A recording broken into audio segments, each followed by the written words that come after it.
Many of us get requests, often by email from people we don't know, about sending funds to people who are in desperate conditions around the world. Gaza is one place that comes to mind. We know about and see the desperation on social media, and maybe we feel interested in contributing. But is this an honest request, and how do we know? Well, Kyle Gilbertson got such a request, and he can tell us how he dealt with it. My name is Wayne Heimbach, and thanks for joining me in Facing Reality for Social Justice. We're going to be talking today to Kyle and see his journey in dealing with this issue. Kyle is a social justice advocate in Chicago and a musician. He's a community activist, but he also was interested in helping one individual family in Gaza, and he'll tell us why and how it worked. At the end of our discussion on this GoFundMe campaign he set up, he will also give us a short update on a community action he was involved in the day after our interview. We'll finish our segment today with some oud music, some children singing at a service center in Gaza, and a real example of people celebrating life during the horrendous Israeli siege of their community.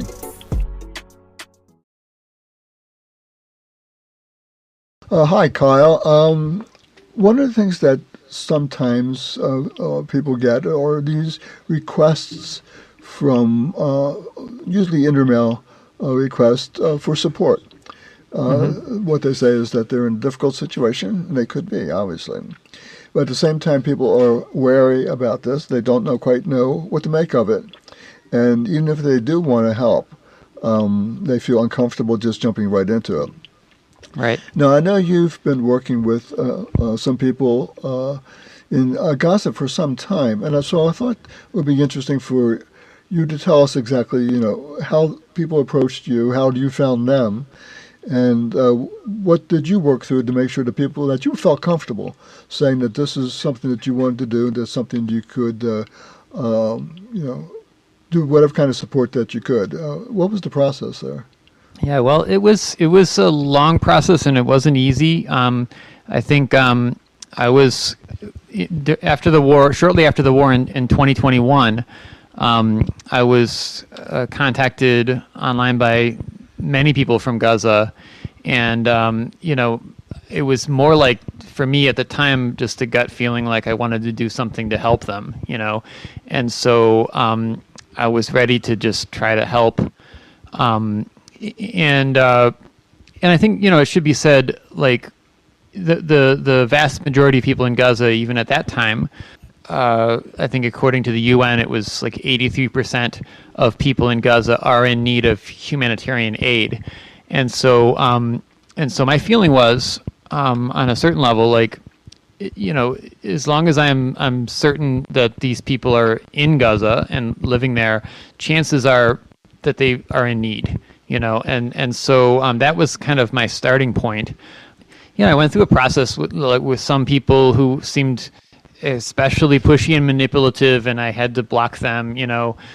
So there was that. Like, I guess you learn, like, there's certain behaviors that either it's, you might see it as suspect, or you might just feel like, okay, I just personally can't deal with that. And so I went through that kind of process with some folks, but I never really felt any of those red flags from this one family that I'm still working with today. And so, like, there's some other things that it's a lot to go into, but I would also say, like, at one point I was able to help them, like they do their best to reach, to get whatever help they can from organizations in Gaza, but like the ability of the organizations to help it doesn't ever fully match the need that exists there. Right. But at one point I was able to help the family meet with people from the Palestine Children's Relief Fund in Gaza. The oldest son needed some treatment for, like, a deformity in his femurs and in his legs, and so helps them to arrange to get treatment through the Palestine Children's Relief Fund. And so I think that to me was a little bit validating, like, that that the situation is real and that they're in need. So you didn't just depend on talking to them. You needed to have something else beyond that gave you some confidence There was another that it was legitimate. There was another, I guess, independent source of information about the family as well. So yeah, and then I learned that I believe it's only been 6 or 7 years since the majority of people in the occupied territories in Palestine have been able to access the internet and social media, and so it's a relatively new phenomenon. But with that access to the social media came the ability to connect with people around the world, and so there's a lot of these efforts underway to help specific people and families in Gaza. Right. Well, one of the things, I've known you in other contexts. I know that your concern is for individuals, but obviously you're also concerned for the groups, and you as a union activist. There are different ways that you can help whatever is going on, try to help people if you can. And how do you put this together? You're working with an individual family. At the same time, obviously, you're concerned about what's going on in Gaza more generally. That's what you see all day, every day in the press, what's happening. So this is helping an individual family within the context of a much broader attack on Gaza by Israel. And so how do you put these two together? What's your approach, if you will, on how you look at this? Yeah, I think of it, in terms of, obviously, like, the issue goes way beyond one family or certain individuals. It's just systemic. It involves millions of people. It's a huge problem. I think that it's important to understand the issue both on the macro level, like in the abstract, understand the totality of it. But then I think it's also really important for people to understand the issue on a personal level, and so I think that there's when you're working and helping an individual family in this way, like, there's educational potential for people here in the U.S. to understand the issue better on a personal level, which is why I interviewed Noor for Rampant magazine a couple years ago, and tried to find out more about the situation. And I hope that if we get to a point where communication is once again easier with Noor and her family, and maybe where they're a little bit out of harm's way, I'd like to try to do another interview with her about what has happened during the most recent the disaster since last October, and her own experience, to put a kind of personal face on it, because I think that's crucial to building the movement in solidarity with Palestine. No, excellent. I think you see the numbers all the time. So much on social media, you see what those numbers are. You see the people, what's happening to them, and that's a whole different situation. And this is a different level of that, because you're working with this very specific family over a long period of time. This is just since October 7th. It's just not the invasion of Israel into Gaza. It's, like you say, it's systemic. This is what's been going on. So let's talk about what's been going on in the sense of what's the campaign that you have with your family. Could you talk a little bit about that? And then we can let people know how they can help you in that campaign as well. So what's their needs, and how do you look at it, and what are you asking people to do to help out with this? Yeah. So I guess I should just tell what I know of their story. So there's very high unemployment in Gaza because they've been under siege now for 18 years. Basically, the economy of Gaza has been strangled.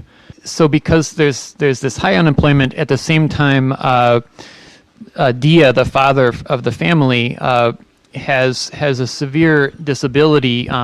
He has chronic acute asthma, which has mostly gone untreated, and it makes it, because he has such severe asthma attacks, it makes it impossible for him to work. And so he's been unemployed, I think, for 10 years now. And the mother, Noor, also has been unemployed during the same period. they've had no income, and they had 2 kids when I first met them. I think they were ages like 7 and 9 at that time. 2 sons. Their home was recently demolished by an Israeli missile attack, so they lost their home. They went through a period trying to find a place to stay. Ended up staying in a small room with extended family. So there were like 16 people living in a very small house, and they had one room. And the building was then kind of in very bad shape, and the ceiling and roof were cracked, and it was like a cement building, and the cracks were becoming more and more dangerous, and Israel has been bombing Gaza. It's not just during the major wars. Like, there's been 6 major wars since 2006. And we hear about those ones, right? But there's intermittent bombing like happening about every month or so, and it's been going on for 18 years. Right. And so during that intermittent bombing, their home was going to collapse, or was in danger of collapsing on top of them, and so they had to abandon that home as well. And then for a while, we were able to help them to rent an apartment. But again, that was temporary, and that was in Gaza City, and they were forced to evacuate Gaza City during this more recent crisis, and are now living in Rafah, but they don't, as far as I understand, don't even have a tent. So I don't know how they're staying with other people, or how they're managing. But that's the situation right now. The middle child, I think, has hepatitis, and so they're struggling with health issues. They have a 3rd child as well. What they really want is to leave Gaza. I think that there's a lot of people trying to leave, but the difficulty there is it costs enormous amounts of money to get out of Gaza. It used to be, like, before October, my understanding is you could pay about $500 per person to leave Gaza, just to get to Egypt. Now, what you do when you're there, I don't know how all that works, but that price, $500 per person, was a lot to begin with, but now since October, that's gone up to like $5,000 to $7,000 per person, right, basically to bribe Egyptian officials to let you leave. Yeah. No. If what you're asking people to do is to support this family through what you know as a secure method of getting funds to them, but also to feel confident that anything that they give to them through your campaign, will work. And what's the process for them if people are interested, or getting more information? Possibly just want to know what this is all about, or if they do want to contribute, they can do it securely. What's the process? Yeah, so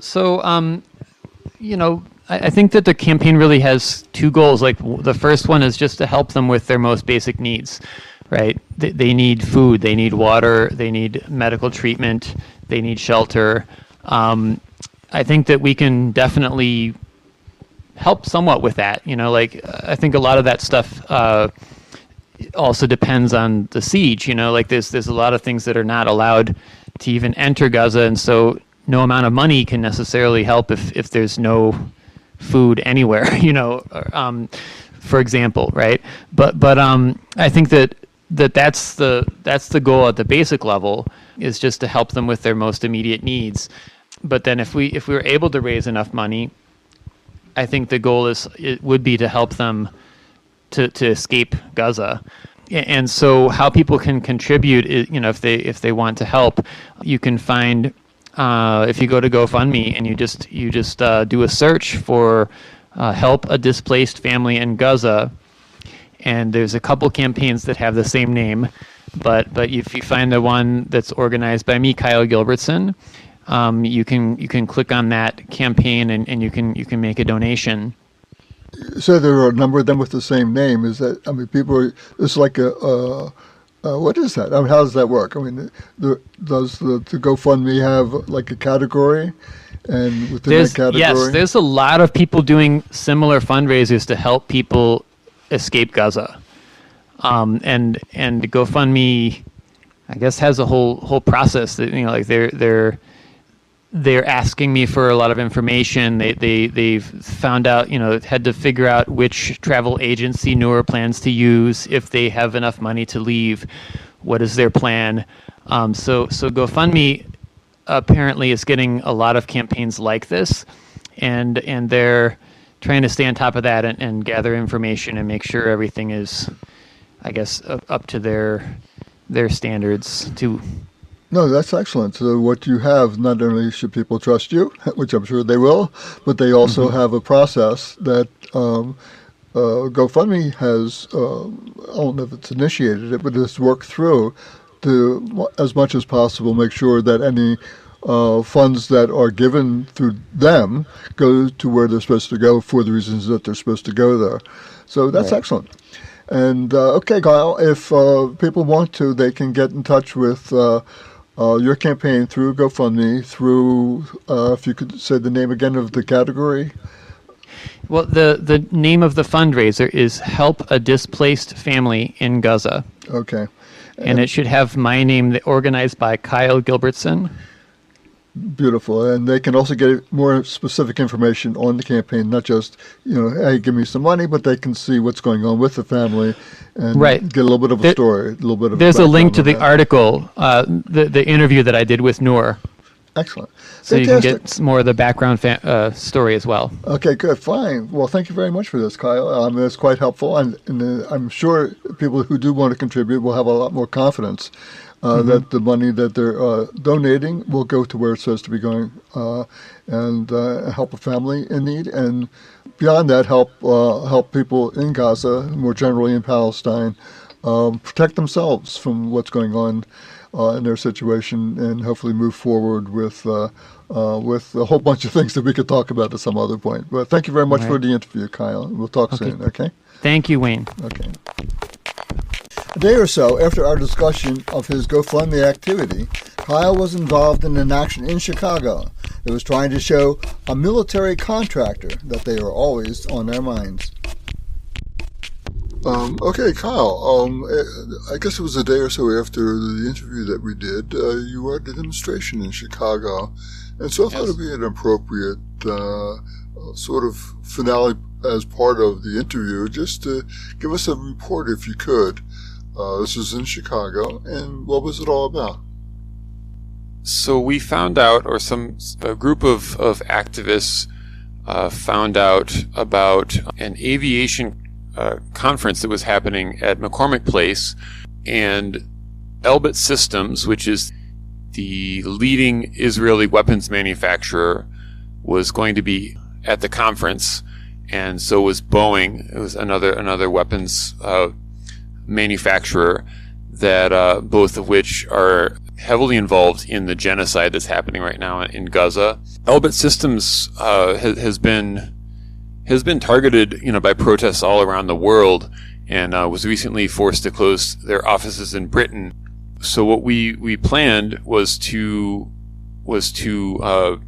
try to disrupt the conference and send a message that Elbit Systems and Boeing are not welcome in Chicago. And so we met up as people were like before the beginning of registration for the conference, early in the morning, and we went and blocked traffic on Martin Luther King Drive that runs right through the middle of McCormick Place. And so we blocked all the streets, and we held it for about half an hour. There were a lot of angry men in suits that were yelling at us, and occasionally almost seemed like they were going to drive their cars through us. But that didn't happen. We had planned beforehand that we were not going to get arrested, and so we kind of stayed together as a group. We blocked the traffic for about, like I said, half an hour, for as long as we were able to do so. And then when it was clear we were about to get arrested, we cleared out of the street, and we had an ongoing protest for about another hour after that. There were, I would say, somewhere between 80 and 100 people. So it was a good group. It was not something we were able to advertise publicly, because we wanted to actually surprise them, because if they had known something was coming, they would have maybe made some changes in plans and prepared for it. You have a network in Chicago that can pull people together fairly quickly, or is it just how does that work? Yeah, I think there's many different organizations, and this group is actually not a formalized organization, but includes lots of people who are in different organizations. Right. I think that, there's so many actions happening all the time. Like almost every day, there's some kind of action that's happening. But there's this group. They don't really have a formal name, but I think they might be called Swords and Watermelons, and they are interested especially in targeting weapons manufacturers, the arms industry, and their involvement in the genocide. So yeah, and we came together. We had a meeting in person. It was kind of like a training session to get ready and prepare before the action. On the day of, we had our protest outside. There were also some people who went into the conference and went right up. I guess Elbit Systems and Boeing had two tables that were right next to each other, and so several of our people on the inside unfurled a banner and started talking to people about the role of these companies in genocide. And they reported to us and told us how the people at the Elbit and Boeing tables were furious and said, "Get off of my floor." And then they replied to them, "Get out of our city." And so, yeah, I don't know. I feel like it was a successful action. Thank you very much for the follow-up. First, some music, then a translation of the poem being sung.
The wind blows on us from the heart of the valley.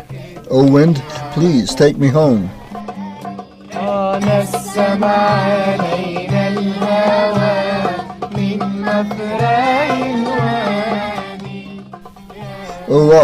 O love carried by the wind, I see in the distance a wallflower, a window, a painting.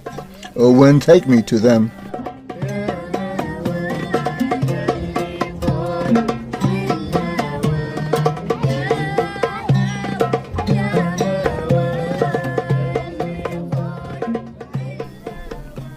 I am afraid, O heart, to grow up so far that my country would no longer recognize me. Take me, take me, take me back home.